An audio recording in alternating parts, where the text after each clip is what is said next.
નમસ્કાર, આપ જોઈ રહ્યા છો વીટીવી ન્યૂઝ. સમાચારોમાં આપની સાથે હું છું સોનલ પટેલ. બુલેટિનની શરૂઆત કરી મહત્વપૂર્ણ સમાચારથી. મોરબીના વાંકાનેર પાસે ડુપ્લિકેટ ટોલ નાકામાં 2 આરોપીઓની ધરપકડ કરવામાં આવી છે. એલસીબીએ રવિરાજસિંહ ઝાલા અને હરવિજયસિંહ ઝાલાની ધરપકડ કરી છે.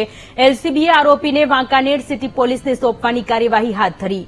ટોલનાકા કાંડમાં હજુ પણ કેટલાક આરોપીઓ પોલીસ પકડથી દૂર છે. અમરીશ પટેલ, ધર્મેન્દ્રસિંહ ઝાલા અને તેના ભાઈ પોલીસ પકડથી દૂર છે.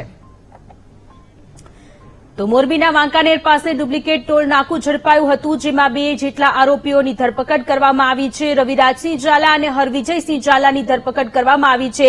એલસીબી દ્વારા આ કાર્યવાહી કરવામાં આવી અને આ સાથે જ એલસીબીએ આરોપીને વાંકાનેર સિટી પોલીસને સોંપવાની તજવીજ પણ હાથ ધરી છે. ટોલનાકા કાંડમાં હજુ પણ કેટલાક આરોપીઓ પોલીસ પકડથી દૂર છે. અમરીશ પટેલ, ધર્મેન્દ્રસિંહ ઝાલા અને તેના ભાઈ પોલીસ પકડથી દૂર છે.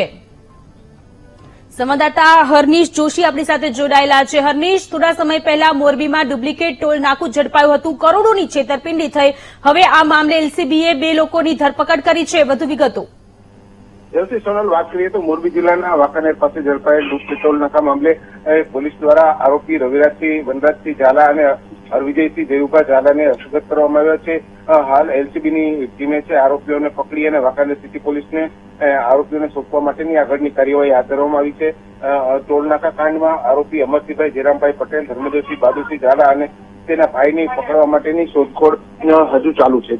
જી હરનીશ, આભાર તમામ વિગતો માટે.